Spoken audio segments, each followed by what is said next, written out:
Hello everyone. तो आज हम कर रहे हैं क्लास 10th का chapter number 6 that is control and coordination. ठीक है, तो हम शुरू करते हैं इस चैप्टर को। इससे पहले भी मैंने कई चैप्टर्स 6 चैप्टर्स के वीडियोस बना दिए हैं, वन शॉट बना दिए हैं, तो आप उनको देख लीजिएगा। लिंक आपको डिस्क्रिप्शन बॉक्स में मिल जाएगा। हमारे पास में control and coordination. What is the meaning of control and coordination? देखिए, all the living organism respond and react to changes in the environment around them। कि जो भी आपके पास में लिविंग ऑर्गेनिज्म है, जिनमें लाइफ है, वो आसपास होने वाले चेंजेस के लिए क्या करते हैं? रिएक्ट करते हैं, रेस्पॉन्ड करते हैं। एग्जाम्पल जैसे withdrawal of hand on touching hot object. जैसे आप गर्म किसी चीज़ को छूते हो तो एकदम से आप फटाफट से अपना हाथ क्या कर लेते हो? पीछे की ओर खींच लेते हो। What is the meaning of stimuli? The changes in the environment to which the organism respond is called stimuli, such as light, heat, cold, sound, smell, touch, etc. हमने क्या बोला कि ऐसे चेंजेस जिसके लिए ऑर्गेनिज्म क्या करते हो? रेस्पॉन्ड करते हो, इसको हम क्या बोलते हैं? स्टिमुलाई। स्टिमुलाई एक आपके प्लूरल वर्ड है, इसके सिंगुलर को हम क्या बोलते हैं? स्टिमुलस। ओके, तो कौन कौन हो सकता है हमारे पास में? लाइट हो सकती है, हीट हो सकता है, कोल्ड हो सकता है, साउंड हो सकता है, स्मेल हो सकता है, या टच हो सकता है। Plants and animals both respond to stimuli but in different manner. कि आपके पास में जो प्लांट है और एनिमल है, दोनों के दोनों स्टिमुलाई के लिए क्या करते हैं? रेस्पॉन्ड करते हैं, पर अलग अलग तरीके से करते हैं, ऐसे नहीं कि एक जैसे करते हैं। नेक्स्ट हम बात करते हैं control and coordination in animals के एनिमल्स में कैसे होता है। It is brought about in all animal with the help of two main system. दो मेन सिस्टम यहाँ काम आते हैं कंट्रोल और कोऑर्डिनेशन करने में। ध्यान रखना, एनिमल्स में हम भी आते हैं। ठीक है, तो फर्स्ट हमारे पास में nervous system and second is endocrine system. तो अगर हम फर्स्ट की बात करते हैं, नर्वस सिस्टम की बात करते हैं, the nervous system is made of brain, spinal cord and huge network of nerves. ठीक है, नर्वस सिस्टम में हमारे पास में कौन कौन आता है? ब्रेन आता है, स्पाइनल कोड आता है, ठीक है, और क्या आता है हमारे पास में? नर्व्स का पूरा एक नेटवर्क आता है जो हमारे पूरी बॉडी में फैला हुआ रहता है। उसके बाद में हम बात कर रहे हैं यहाँ पर कि फंक्शंस क्या है नर्वस सिस्टम के। ये क्या करते हैं? एनवायरनमेंट से इन्फॉर्मेशन क्या करते हैं? रिसीव करते हैं। सारे की सारी जो वॉल्यूंटरी मसल्स है, उनकी एक्टिविटीज़ है, उनको क्या करते हैं? कंट्रोल करते हैं। एग्जाम्पल जैसे रनिंग हो गया, रनिंग में आपके बहुत सारी मसल्स काम आती है। राइटिंग हो गया, आपके हाथों की मसल्स काम आती है राइटिंग में। तो ये कौन करता है? आपके नर्वस सिस्टम कंट्रोल करता है। ये आपको याद करने में, थिंक करने में और रीज़न देने में, ठीक है, ये आपको क्या करता है? इनेबल करता है, इनेबल बनाता है। ठीक है, enables us to remember, think and reason. Regulates involuntary activities such as breathing and beating of heart की। और ये इनवॉल्यूंटरी एक्टिविटीज़ को भी क्या करता है? रेगुलेट करता है, जिसमें आपकी कौन कौन सी आती है? जैसे ब्रीथिंग हो गई और बीटिंग हो गई। इनवॉल्यूंटरी मतलब जिस पे आपका कंट्रोल नहीं है, और वॉल्यूंटरी मतलब जिस पे आपका कंट्रोल है। तो ये दोनों के दोनों वॉल्यूंटरी और इनवॉल्यूंटरी एक्शंस को क्या करता है? ये कंट्रोल करता है। नेक्स्ट हम बात करते हैं रिसेप्टर्स की। What is the meaning of receptors?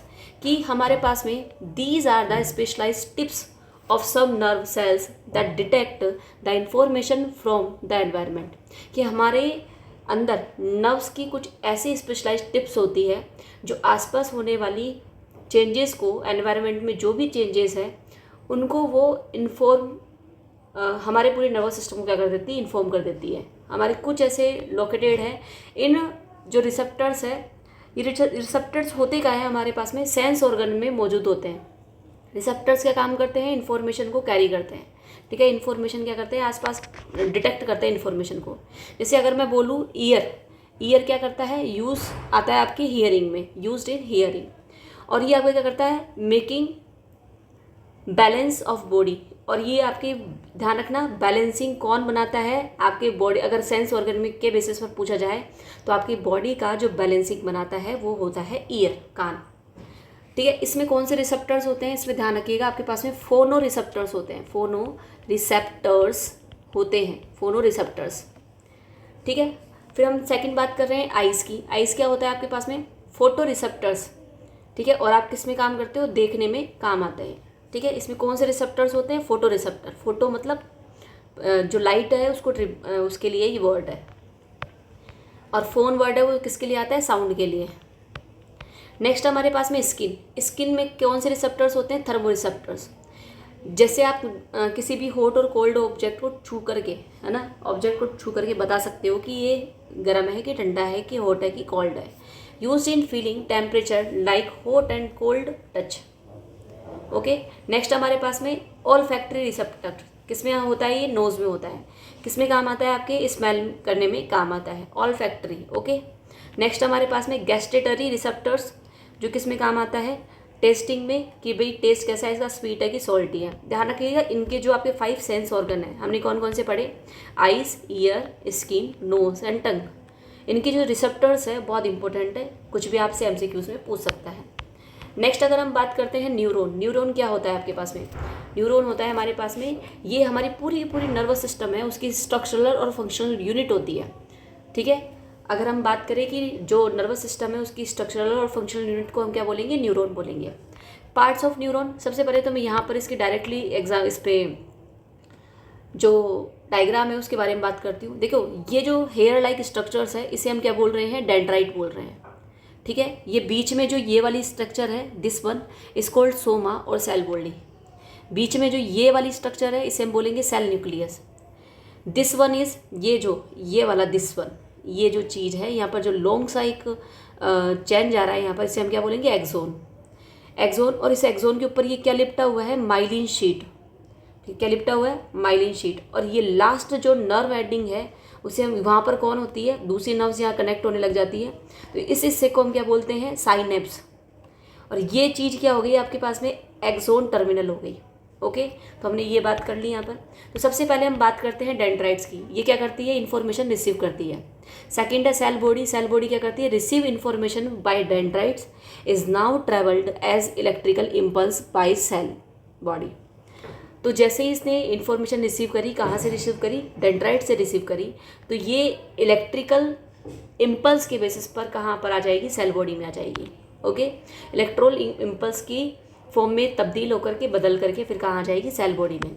फिर नेक्स्ट हम बात करते हैं एक्सोन की। एक्सोन के बेसिस पर अगर हम बात करते हैं तो एक्सोन क्या होता है? It is the longest fibre on the cell of is body is called axon. की जो लॉन्गेस्ट फाइबर होता है, दिस वन, ये आपको ये जो दिख रहा है ना, इसे हम क्या बोलेंगे? एक्सोन बोलेंगे। It is transmitted electrical impulse from cell body to dendrite of the next neuron. ये क्या करता है? इलेक्ट्रिकल इम्पल्स, जो कि इन्फॉर्मेशन आपकी, वो यहाँ से लेकर के और दूसरे के कहाँ तक? दूसरे, यहाँ पर दूसरा न्यूरॉन शुरू हो जाएगा, दूसरे न्यूरॉन के कहाँ से शुरू करता है? उसके डेंड्राइट तक पहुँचाता है। कौन? एक्सोन। नेक्स्ट हम बात करते हैं synapse. What is the meaning of synapse? ध्यान रखिएगा, जो गैप होता है दो न्यूरॉन के बीच में, ठीक है, उसको ही हम क्या बोलते हैं? साइनेप्स। ध्यान रखिएगा, ये गैप किस किस के बीच में होता है? एक न्यूरॉन के नर्व एंडिंग और दूसरे न्यूरॉन के डेंड्राइट के बीच में जो गैप होता है उसे ही हम क्या बोलते हैं? साइनेप्स बोलते हैं। In this electrical signal is converted into chemical signal. ठीक है, तो इस साइनेप्स में अब ध्यान रखिएगा, यहाँ पर कोई भी सोर्स नहीं है और केमिकली ये इलेक्ट्रिकली जा नहीं सकता दूसरे न्यूरॉन तक, तो ये कैसे जाएगा? केमिकली जाएगा। नेक्स्ट हम बात करते हैं रिफ्लेक्स एक्शन की। What is the meaning of reflex action? कि रिफ्लेक्स एक्शन क्या होता है? क्विक, सडन और इमीडिएट रेस्पॉन्स को ही हम क्या बोलते हैं? हम बोलते हैं रिफ्लेक्स एक्शन बोलते हैं। एग्जाम्पल्स क्या हो जाएगा? When you smell your favourite dish your mouth waters. कि जैसे आपने, जैसे फॉर एग्जांपल पताशे, अब कई लोग तो पताशे का नाम सुन करके ही उनके जो मुंह में है वो पानी आ गया होगा, तो ये क्या होता है? एक तरीके से रिफ्लेक्स एक्शन होता है। जैसे आपको बहुत तेज़ भूख लग रही है और एकदम से आपकी कोई फेवरेट फूड का आपके क्या आ जाए? स्मेल आ जाए। जैसे मेरा फेवरेट जो है, मेरे को हलवा बहुत पसंद है, तो हलवे का अगर खुशबू आ जाता है तो माउथ क्या करने लग जाएगा? वाटर्स करने लग जाएगा। रिफ्लेक्स आर्क के बारे में बात करेंगे कि भाई रिफ्लेक्स आर्क क्या होता है? कि जो इम्पल्स है वो किस पाथ से गई, किस पाथ से आई, उस पूरे पाथ को ही हम क्या बोलते हैं? रिफ्लेक्स आर्क बोलते हैं। ठीक है, the pathway through which nerve impulse pass during reflex action is called reflex arc. ठीक है, जिस पाथ से नर्व इम्पल्स रिफ्लेक्स एक्शन के थ्रू पास हो रही है उसे ही हम क्या बोलेंगे? रिफ्लेक्स आर्क बोलेंगे। ठीक है, देखो यहाँ पर क्या हुआ? यहाँ पर सेंसरी रिसेप्टर था, यहाँ पे इसको लगा, जैसे लगा तो यहाँ पे इन्फॉर्मेशन जाएगी। कौन लेकर के जा रहा है ये इन्फॉर्मेशन? सेंसरी न्यूरॉन लेकर के जा रहा है। जैसे ये न्यूरॉन कहाँ पहुँची आपके पास में? स्पाइनल कॉर्ड में पहुँचती है। स्पाइनल कॉर्ड से इन्फॉर्मेशन मिली है कि ये जो सेंसरी नर्व है वो इन्फॉर्मेशन लाई है कि यहाँ पर कुछ चुभ रहा है, तो ये इसको क्या बोलेगी कि अगर चुभ रहा है तो अपना हाथ हटाओ। तो यहाँ से जो इन्फॉर्मेशन कौन लेकर के जाएगा, मोटर नर्व या मोटर न्यूरॉन लेकर के जाएगी। और जैसे आप मोटर न्यूरॉन या नर्व के बेसिस पर ये इन्फॉर्मेशन लेकर के जाती है, तो आप इमीडिएट क्या करते हो, एक्शन लेकर के और हाथ हटा लेते हो। और आपने देखा होगा कि जैसे आपको कुछ चुभता है या कुछ खाता है या कुछ गर्म या ठंडा लगता है, तो आप एकदम से हाथ हटाते हो। तो इसका मतलब ये है कि एकदम से हटा रहे हो और फटाफट हटा लेते हो। तो मतलब ये है कि कितना फटाफट ये पूरा के पूरा प्रोसेस हो रहा होगा, बहुत फटाफट, माइक्रो सेकेंड्स लगते हैं इसको होने में। नेक्स्ट अगर हम बात कर रहे हैं यहाँ पर रेस्पॉन्स की, रेस्पॉन्स कौन है हमारे पास में, रेस्पॉन्स की बेसिस पर अगर हम देखें तो देखो रेस्पॉन्स हमारे पास में 3 होते हैं, एक जिन पर हमारा कंट्रोल है, एक जिन पर हमारा कंट्रोल नहीं है, और एक हम जिसको हम रिफ्लेक्स एक्शन के बेसिस पर करते हैं। ठीक है, 3 टाइप के होते हैं, 3 टाइप के होते हैं। कौन कौन से? Voluntary, controlled by fore brain. कौन कंट्रोल करता है? फोर ब्रेन कंट्रोल करता है। ठीक है, हमारे ब्रेन में जो पार्ट्स होते हैं वो 3 पार्ट्स होते हैं। ठीक है, तो जो फोर ब्रेन कंट्रोल करे आगे वाले पार्ट को, ये अगर अब हमारा ब्रेन है तो ये वाला पार्ट जो होगा वो आपका कौन सा ब्रेन होगा? ये आपका होगा फोर ब्रेन होगा। जैसे टॉकिंग हो गया और राइटिंग हो गया। और इनवॉल्यूंटरी एक्शन जिसको हमारा मिड ब्रेन और बैक ब्रेन कंट्रोल करे, इन जो हमारे नॉर्मली कंट्रोल में नहीं हो, पर मेडिटेशन वगैरह इनसे हम ना थोड़ा सा कंट्रोल कर सकते हैं।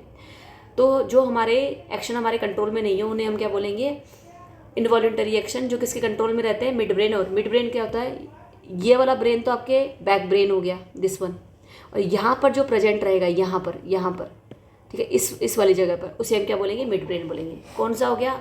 Heart beat, vomiting and breathing. ठीक है, ये तीनों के तीनों पर ही आपका कंट्रोल नहीं है। ऐसे तो और भी एक्शंस है जिन पर हम कंट्रोल नहीं कर सकते, जैसे हमारा डाइजेशन हो गया, ब्लड सर्कुलेशन हो गया, हार्ट बीटिंग हो गया।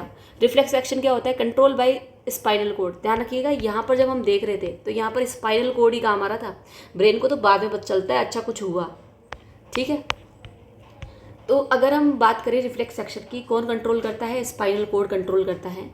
Example, when you touch A hot object you withdraw your hand from it immediately. कि जैसे आपको कुछ गर्म चीज़ लगती है तो आप एकदम से अपना हाथ हटा लेंगे। ठीक है, अब देखो ज़रूरत क्यों पड़ी, वेरी वेरी इंपॉर्टेंट, कि ज़रूरत क्यों पड़ी रिफ्लेक्स एक्शन की, कि अगर हम पूरा दिमाग का प्रोसेसिंग यूज़ करके अगर हम एक्शन लेते, तो अगर मान लो हमको कुछ चीज़ लग रही है, चुभ रही है या जल रहा है हमको, अगर हम इमीडिएट हाथ नहीं हटाते तो हमको और ज़्यादा लग जाता।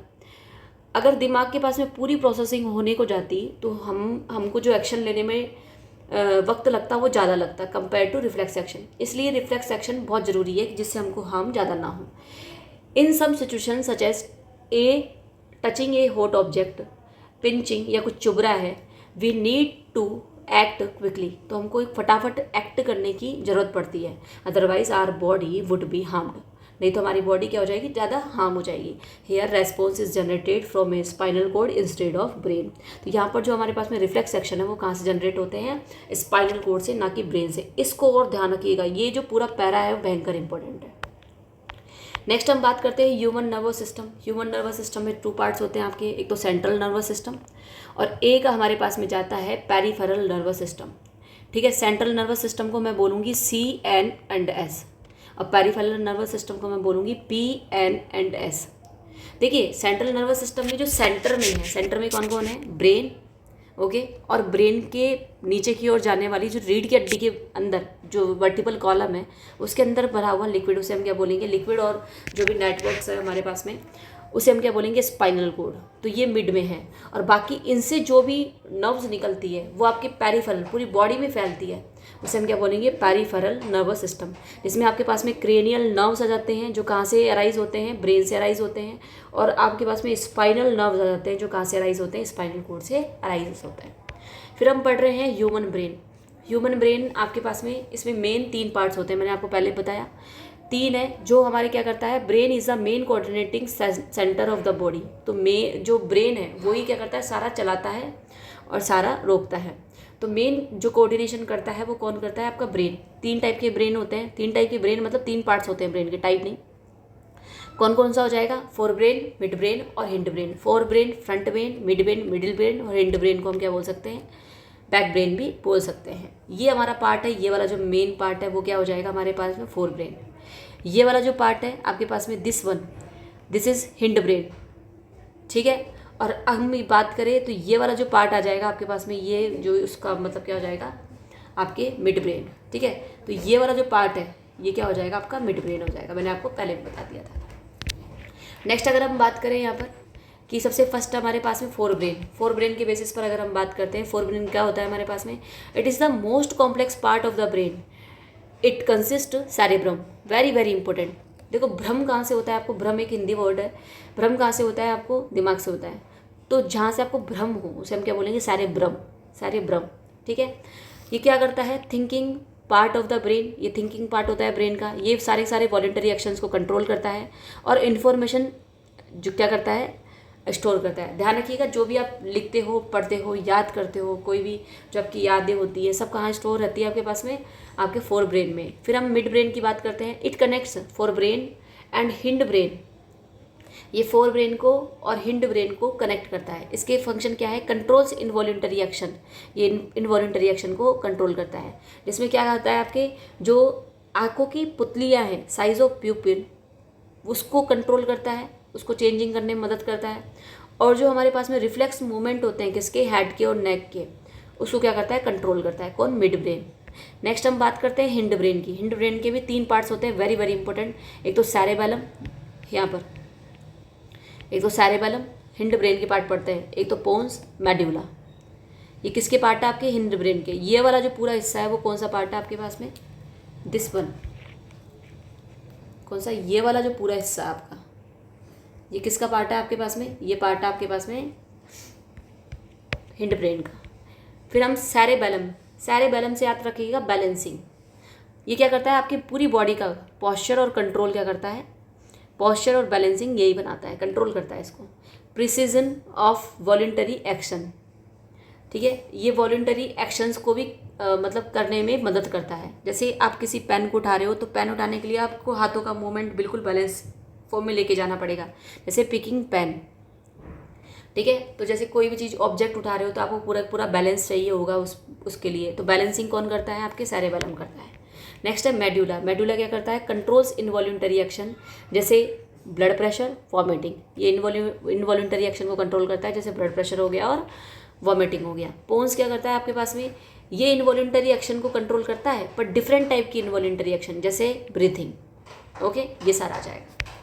नेक्स्ट हमारे पास में protection of brain and spinal cord, कि भाई इतना अहम हमारे पास में पार्ट है हमारी बॉडी का, तो ये इसका प्रोटेक्शन कैसे होता है, क्योंकि हमारे तो फूटते रहते हैं इन द सेंस हम कहीं पे भी गिरते पड़ते रहते हैं। तो देखिए brain is protected by fluid filled balloon which acts as a shock absorber and enclose in cranium, skull and और ब्रेन बॉक्स।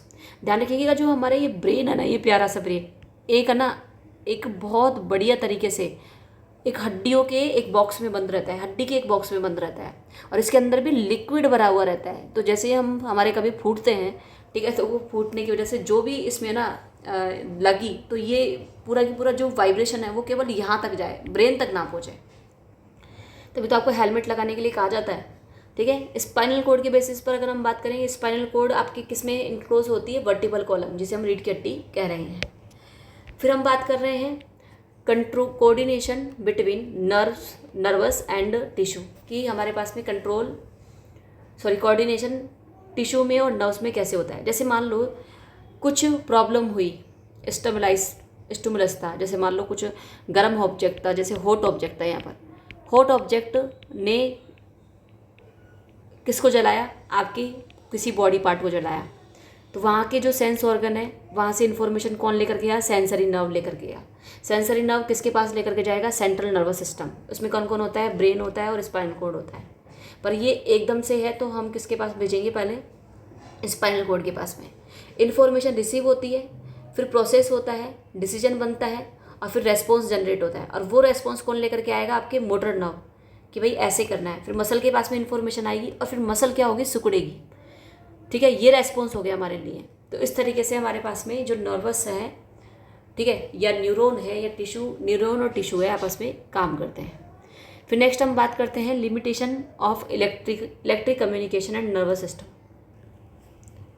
हम पढ़ रहे हैं अब limitation of electric communication and nervous system, कि लिमिटेशन क्या क्या होते हैं इसके, कि electrical impulse will reach only to those cell that are connected by nervous tissue, कि जो आपके पास में इलेक्ट्रिकल इम्पल्स वहाँ तक ही जाएंगे जहाँ पर आपके क्या है, नर्व टिश्यूज़, ठीक है।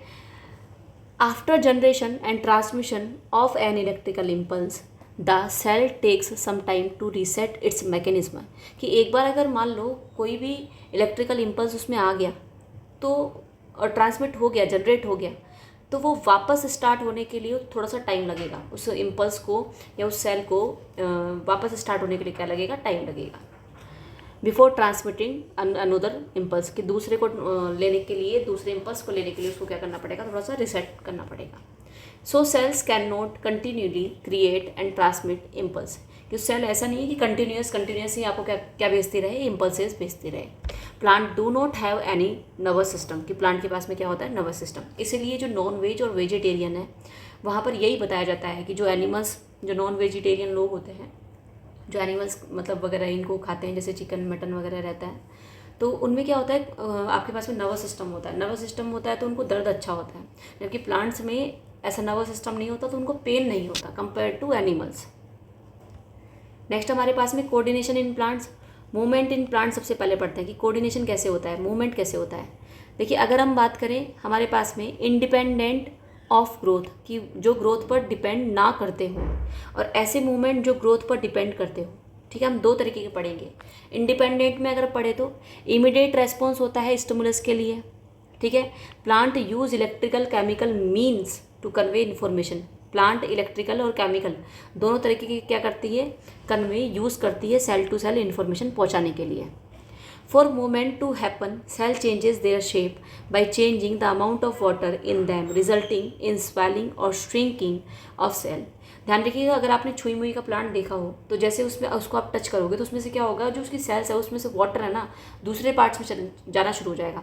जैसे दूसरे पार्ट में वाटर जाना शुरू हो जाएगा तो उसकी जो सेल है वो क्या होने लग जाएगी, श्रिंक होने लग जाएगी, और इस तरीके से जो प्लांट की पत्तियाँ हैं वो क्या होने लग जाती है, सिकुड़ने लग जाती है। तो अगर ये मूवमेंट हो रहा है तो सेल्स क्या करती है, अपना शेप चेंज करने के लिए अमाउंट ऑफ वाटर है उसको कहीं और भेज देती है, या अमाउंट ऑफ वाटर कहीं और से ले आती है, या तो बड़ी हो जाएगी या छोटी हो जाएगी। एग्जाम्पल ड्रॉपिंग, मतलब पत्तों का मुरझाना of leaves of touch me not, या छुई मुई का पौधा, प्लांट ऑन टचिंग इट, ठीक है। तो आप देख पा रहे होंगे यहाँ पर। नेक्स्ट हमारे पास में डिपेंडेंट ऑन ग्रोथ, तो हमने अभी अभी पढ़ा कि जो ग्रोथ पर जो मतलब मूवमेंट हो रहा है पर वो ग्रोथ में कोई हेल्प नहीं कर रहा। अब हम ये पढ़ रहे हैं कि जो ग्रोथ में हेल्प कर रहे हैं, these movements are tropic movements that is directional movement in response to stimuli, कि ये ऐसे मूवमेंट होते हैं कि जो ग्रोथ के लिए रेस्पॉन्सिबल रहते हैं और जो भी चेंजेस होते हैं आसपास, ठीक है, उसके लिए मूवमेंट करते हैं। मतलब स्टिमुलाई अगर ऐसा है कि इसके लिए मूवमेंट हुआ और तो ग्रोथ में भी ये क्या करेगा, हेल्प करेगा। जैसे हाइड्रोट्रॉपिज्म, हाइड्रो का मतलब होता है वाटर और ट्रॉपिज्म का मतलब होता है डायरेक्शन, कि मूवमेंट टुवार्ड्स वाटर, कि वो कहाँ जा रहा है, मूवमेंट कहाँ हो रहा है, वाटर की तरफ। जैसे यहाँ पर आपको रूट्स दिख रही होगी, ठीक है, तो ये रूट्स मान लो यहाँ पर वाटर ड्रॉपलेट्स यहाँ पर है, तो देखो रूट्स इधर की ओर मुड़ गई, तो रूट्स इधर की ओर मुड़ गई तो मुड़ी तो ये प्लांट की रूट भी बढ़ेगी, रूट बढ़ेगी तो मतलब क्या हो रहा है, इसमें ग्रोथ भी हो रहा है प्लांट में। ओके, नेक्स्ट अगर हम बात करें तो फोटोट्रॉपिज्म, फोटो मतलब होता है लाइट, मूवमेंट टुवार्ड्स लाइट। तो यहाँ पर मूवमेंट देखो यहाँ पर था तब तो ये इधर बिल्कुल सीधा था, जैसे हमने बल्ब इधर की ओर करा तो हमारे पास में क्या हो जाएगा, ये किसकी ओर हो जाएगा, आपके पास में लाइट की तरफ हो जाएगा, फोटोट्रॉपिज्म हो गया। नेक्स्ट हम बात करते हैं जियोट्रॉपिज्म, जियो का मतलब होता है ग्रेविटी, ट्रॉपिज्म आप डायरेक्शन समझ गए, मूवमेंट या तो उसके ग्रेविटी की ओर हो या ग्रेविटी से अपोजिट हो। जैसे फॉर एग्जांपल अगर हम रूट्स की बात करें तो रूट्स का जो मूवमेंट होता है वो कहाँ होता है, ग्रेविटी की ओर होता है, ग्रेविटी की ओर होता है। जबकि जो स्टेम या शूट्स का जो क्या होता है आपके पास में, स्टेम्स या शूट का जो आपके पास में ग्रोथ होता है वो कहाँ होता है, अपोजिट डायरेक्शन में होता है, ग्रेविटी के अपोजिट डायरेक्शन में होता है, ग्रेविटी के अपोजिट डायरेक्शन में। नेक्स्ट अगर हम बात करें तो यहाँ पर हमारे पास में है कीमोट्रॉपिज्म। कीमोट्रॉपिज्म क्या, growth of pollen tube towards ovule, कि जैसे यहाँ पर पॉलन ग्रेन आया तो एक हमारे पास में क्या जनरेट हो गई, यहाँ पर पॉलन ट्यूब जनरेट हो गई और ये कहाँ जाएगी, ओव्यूल तक जाएगी। तो जो ये कौन है हमारे पास में, पॉलन ट्यूब कहाँ तक जा रहा है, ओव्यूल तक जा रहा है, दिस पार्ट इज ओव्यूल, ठीक है। आपको पहले वाले चैप्टर में भी पढ़ाया गया था कि जो ओव्यूल है वो सीड बनाता है, जो ओवरी है वो क्या बनाती है, मोस्टली अगर फ्रूट्स वाला प्लांट है तो फ्रूट बनाती है। इसको हम क्या बोलेंगे, कीमोट्रोपिज्म। किसकी वजह से हुआ, ये पॉलन ग्रेन की वजह से हुआ। ठीक है, नेक्स्ट हमारे पास में थिग्मोट्रोपिज्म। थिग्मो का मतलब क्या होता है कि इसके टेंड्रिल्स बन रहे हैं। ठीक है, the part of tendril away from the object grows more rapidly as compare to the plant the part near the object. देखो अगर मैं इसकी बात करूँ, देखो ये मेरे पास में कोई मान लो कोई सपोर्ट आ गया, तो जैसे प्लांट ना इधर की ओर घूमेगा। देखो इस वाले पार्ट में, अंदर की ओर वाले पार्ट में इतना ग्रोथ नहीं होगा, क्योंकि बाहर वाला में जो घुमाव है वो ज़्यादा आ रहा है। तो बाहर वाले में क्या होगा कि बाहर वाले में जो ग्रोथ होगा वो ज़्यादा होगा, और अंदर वाले पार्ट्स में ग्रोथ होगा वो कम होगा। ठीक है, तभी तो घूमेगा, तभी तो सर्कुलर बनेगा।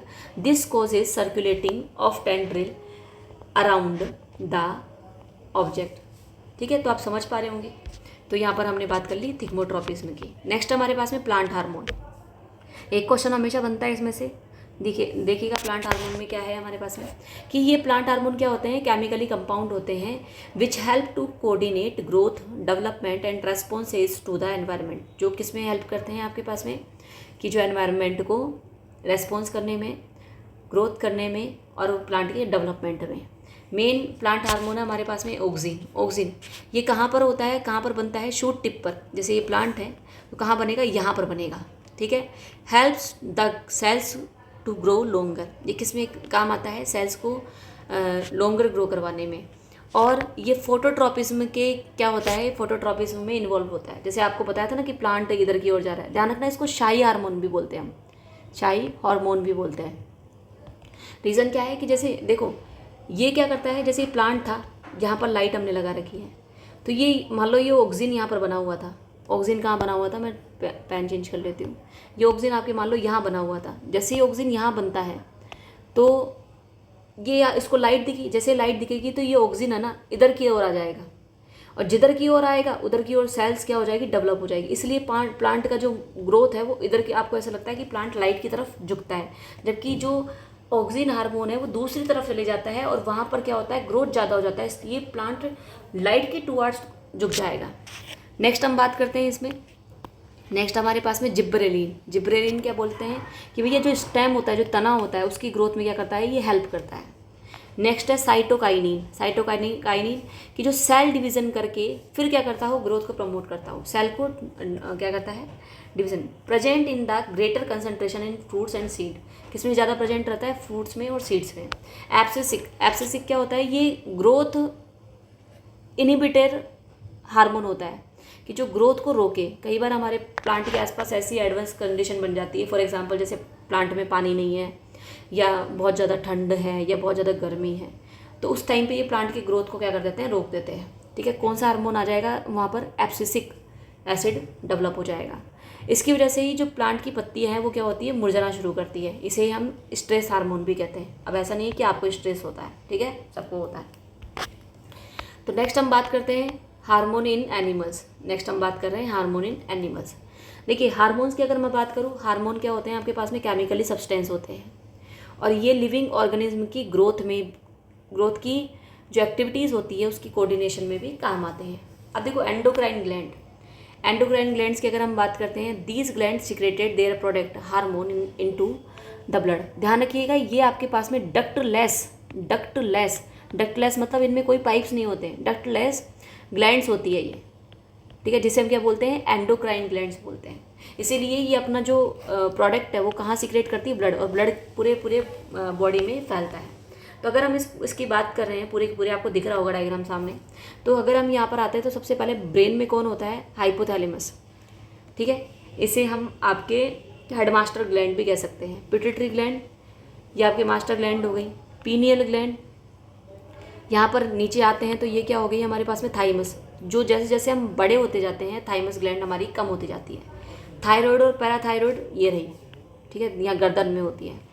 पैनक्रियास एक तरीके की हम ग्लैंड मानते हैं, ये कुछ यहाँ पर होती है। ठीक है, नेक्स्ट ओवरी। ओवरी होती है फीमेल्स में, जो एग का क्या करती है, प्रोडक्शन करती है। और ये कौन हो गया हमारे पास में, एड्रेनल ग्लैंड कहाँ होती है, किडनी के ऊपर। नेक्स्ट है टेस्टिकल। टेस्टिकल कहाँ होते हैं, मेल्स में होते हैं, जो क्या करते हैं, स्पर्म्स और टेस्टोस्टेरोन को क्या करती है, प्रोड्यूस करती है। प्लेसेंटा किस में होती है, प्लेसेंटा होती है आपके फीमेल्स में, पर कब बनता है ये? During pregnancy. तो हमने ये बात करी। आपको इस डायग्राम में बहुत कम चीज़ें याद रखनी है, बस आपको ये ध्यान रखना कि कहाँ होते हैं और किस में होते हैं, ठीक है। आपको ये वाली याद रखनी है, ये वाली आपके पास में अलग आ गई कुछ, ठीक है। ओवरी, टेस्टिकल और प्लेसेंटा। ओवरी और प्लेसेंटा फीमेल्स में, और ओवरी तो सब में मिलेगी, प्लेसेंटा आपके केवल ड्यूरिंग प्रेगनेंसी और टेस्टिकल्स मेल्स में। नेक्स्ट हम बात करते हैं यहाँ पर एंडोक्राइन ग्लैंड की। अगर हम बात करते हैं यहाँ पर एंडोक्राइन ग्लैंड के बेसिस पर अगर हम बात करते हैं, देखो हमारे पास में कई आ रही है यहाँ पर। पिट्यूटरी कहाँ होती है? अंडर द ब्रेन होती है, ग्रोथ हार्मोन सीक्रेट करती है, और इसकी वजह से ही जो हाइट होती है वो इंक्रीज़ होती है। अगर मान लो किसी के ग्रोथ हार्मोन अच्छे से नहीं है तो ठीक है, तो उसकी हाइट इंक्रीज़ नहीं होगी। जो आपने हेरिडिटी चैप्टर पढ़ा हो तो उसके बेसिस पर आप बात कर सकते हो। थायराइड ग्लैंड की हम बात करते हैं, कहाँ होती है? नेक में होती है। कौन सा हार्मोन? Thyroxine hormone. कहाँ होती है? कौन सा हार्मोन? क्या फंक्शन है? ये टेबल भयंकर इंपॉर्टेंट है, एक क्वेश्चन जरूर बनेगा। Controls general metabolism and growth in the body. Growth में भी काम आती है और मेटाबॉलिज्म में भी काम आती है। अगर मेटाबॉलिज्म अच्छा नहीं होगा तो ग्रोथ वैसे भी नहीं होगी। एड्रिनल ग्लैंड के बारे में बात करते हैं तो ये कहाँ होती है? किडनी के ऊपर होती है। कौन सा हार्मोन? Adrenaline hormone. इसे हम 3F हार्मोन भी बोलते हैं, ठीक है। ये prepare the body for emergency situation. आपने देखा होगा जैसे आपके पीछे कुत्ता पड़ जाता है तो आप भयंकर भागते हो, इससे पहले कभी नहीं भागे हो, ठीक है। तो ये किसकी वजह से भागते हो आप? एड्रिनल ग्लैंड जो हार्मोन सीक्रेट करती है, दैट इज़ एड्रिनलिन, उसकी वजह से। तो यहाँ पर जो हार्मोन है वो क्या करता है? आपके ना स्वेटिंग इंक्रीज़ कर देगा, हार्ट बीट बढ़ा देगा, ब्लड सर्कुलेशन बढ़ा देगा, ऑक्सीजन जो सप्लाई है वो तेज कर देगा, ठीक है। और इसके अलावा जो क्या है, आपकी बॉडी के एक्शन को भी क्या कर देगा? तेज कर देगा ऑटोमेटिक, ठीक है। जैसे ही आपको लगता है कि भाई अब सिचुएशन कंट्रोल में है, तो जैसे सिचुएशन कंट्रोल में आपको जैसे लगती है तो ये जो हार्मोन का सिक्रेशन है वो क्या हो जाएगा? कम हो जाएगा। पैनक्रियाज नियर स्टमक होता है। कौन सा हार्मोन? इंसुलिन। 2 हार्मोन होते हैं वैसे इसमें, इंसुलिन और ग्लूकागोन, पर इसमें इंसुलिन नहीं दे रखा है आपके। कंट्रोल ब्लड शुगर लेवल, ठीक है। तो जिनके शुगर होती है उनकी इंसुलिन कम बनने लग जाता है, और आपको पता हो तो इंसुलिन के इंजेक्शन वहाँ लगते हैं। टेस्टिस कहाँ होता है? स्क्रोटम में, ठीक है, बॉडी के बाहर बैग लाइक स्ट्रक्चर। कौन सा हार्मोन? टेस्टोस्टेरोन। क्या करता है? स्पर्म प्रोटेक्शन करता है, development of secondary sexual characters during puberty in boys, ठीक है। ये आप और पढ़ोगे रिप्रोडक्शन चैप्टर में, ठीक है। सेकेंडरी सेक्सुअल कैरेक्टर क्या? कि आवाज़ का बॉर्डन होना, डीप होना, शोल्डर्स का बॉर्डन होना, और अगर हम बताएं तो कि जो नसें हैं, मतलब ब्लड सर्कुलेशन है वो तेज़ी से बढ़ना, ठीक है। हार्मोन्स जो सीक्रेट होना, दाढ़ी मूँछों का आना, प्यूबिक एरिया में क्या होना? बाल निकलना। ओवरी नियर न्यूट्रस होता है, और कौन सा हार्मोन होता है? एस्ट्रोजन। इसमें भी सेम रहेगा, बस जो गर्ल्स में होते हैं वो वाली इसमें क्या आ जाएंगे? कैरेक्टर्स आ जाएंगे, ठीक है। जैसे एग प्रोडक्शन हो गया, development of secondary sexual characters during puberty in girls. फिर हम बात करते हैं आयोडाइज सॉल्ट हमारे लिए नेसेसरी क्यों है, ठीक है। आपको पता हो तो जो बीच में आयोडीन सॉल्ट का बहुत ज़्यादा चर्चा में रहा था कि अगर आयोडीन सॉल्ट नहीं रहेगा, ठीक है, तो थायरोक्सिन हार्मोन नहीं बनेगा। थायरोक्सिन हार्मोन प्रॉपर नहीं बनेगा तो हमारा मेटाबॉलिज्म है वो ख़राब हो जाएगा, ठीक है। और हमारे एक डेफिशिएंसी की वजह से, इसकी वजह से क्या हो जाता है? गोइटर, जिसमें जो गला है वो सूज करके लटक जाता है। Iodine mineral is essential part of thyroxine hormone, कि जो थायराइड ग्लैंड है जो थायरोक्सिन हार्मोन सीक्रेट करती है उसका एक एसेंशियल पार्ट है। Thyroxine regulates metabolism of carbohydrates, fats and protein, कि जो थायरोक्सिन हार्मोन है वो सारा के सारा कार्बोहाइड्रेट, फैट्स और प्रोटीन जो कि हमारे पूरी बॉडी के लिए भयंकर नेसेसरी चीज़ें हैं उनको क्या करती है? रेगुलेट्स करती है, वो उनको जगह जगह पहुंचाती है। या अगर हम ऐसे बोले तो इनको मतलब एक चीज़ से दूसरी चीज़ में जो तोड़ने में, बनाने में ये काम करती है। So we must consume iodise salt which is necessary for proper working of thyroid gland. तो अगर थायराइड ग्लैंड को अगर प्रॉपर वर्किंग करवानी है तो हमको आयोडीन वाला नमक ही खाना चाहिए। इसकी वजह से कौन सा जो डिजीज़ है वो हो जाता है? गोइटर, जिसे हम स्लोवर नेक भी कहते हैं। नेक्स्ट हमारे पास में डायबिटीज़, ठीक है। डायबिटीज़ पे आते हैं।